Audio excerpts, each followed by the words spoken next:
ஓம் நம சிவாய. பஞ்சபூதங்களால் ஆசீர்வதிக்கப்பட்ட நீ இந்த உலகத்தின் சாபத்தை நீக்குவாய், சாவையும் தடுப்பாய், சிவத்தை காண்பாய். ஓம் நம சிவாய.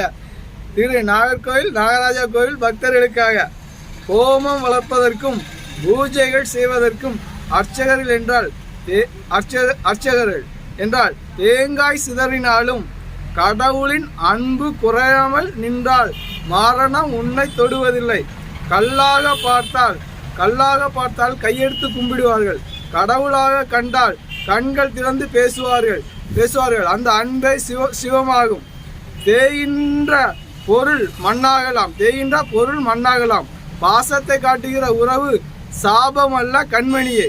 உன்னை ஒருவர் பார்த்தால் உள்ளத்தால் அவர்களை உணராமல் உன் மீது பாசம் வந்தால் அது நீ கடவுளுக்கு செய்கின்ற நன்மை.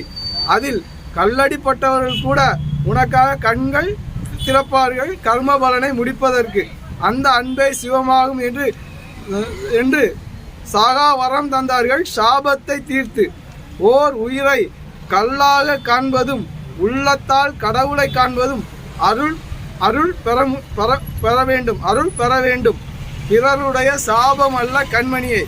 ஒரு தாயின் வயிற்றில் சிவம் உருவாகலாம். சபிக்கப்பட்ட உடல் அல்ல. அன்பினால் உருவாகும் கரு அகம்பாவத்தை மாற்றும். சிவமாக வாழ்க்கையில் கல்லறைக்கு போவதை இழந்தாலும் கருவறையில் பிறந்ததை இழக்காமல் நிற்பதை தாய்மை என்று தாய்மை.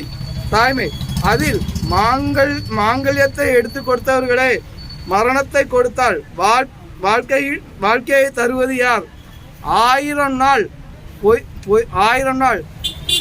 பொய்க்கு தலைகுனிவதை விட ஒரு நாள் உண்மைக்காக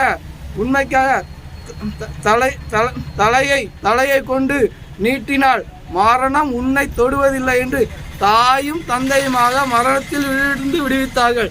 அந்த அன்பே சிவமாகும். ஓம் நம சிவாய நாமம் என்றால் நீ சாக மாட்டாய்.